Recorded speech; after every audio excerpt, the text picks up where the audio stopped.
Hi, so today we are going to be talking about another ancient civilization, and that is ancient China.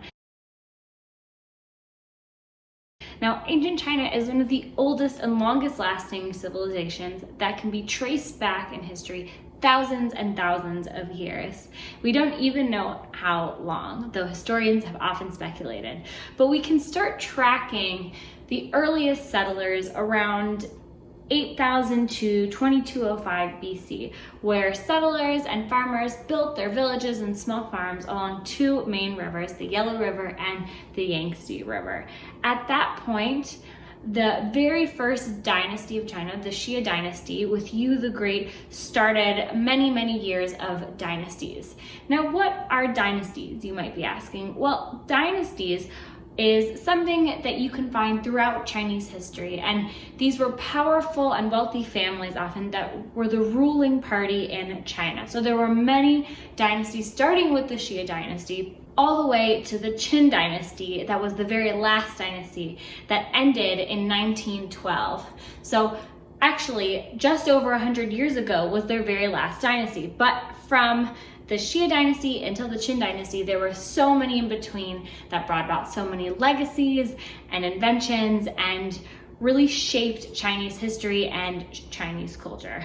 So a couple of main points that really characterize early ancient China.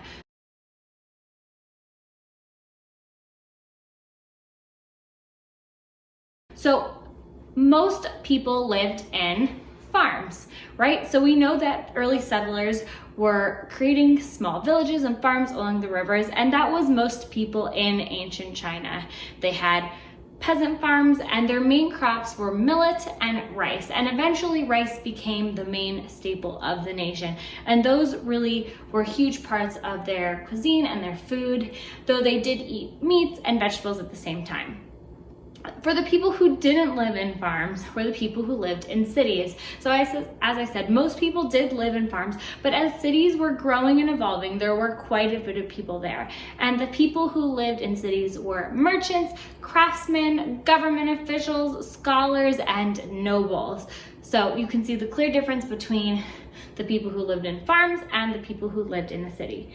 Next is family life. So family life is something that is very important in Chinese culture, and many of their customs from ancient China have really maintained till modern day. One of the biggest parts of family culture was respect to elders and ancestors. There's lots of prayers and sacrifices and honor given to your ancestors and your elders. And that really comes a lot from Confucianism, which we'll talk about in just a bit. So next, school. School is a little bit different than it is today. So in ancient China, when schools were developed, they were really only for wealthy boys who would study calligraphy, the teachings of Confucius, and poetry.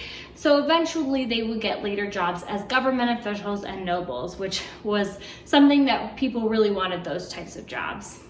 And religion, as I mentioned before, honoring elders and ancestors, the studies of Confucius, those are part of their religion. The three major ways that Chinese people had spirituality is Taoism, Confucianism, and Buddhism.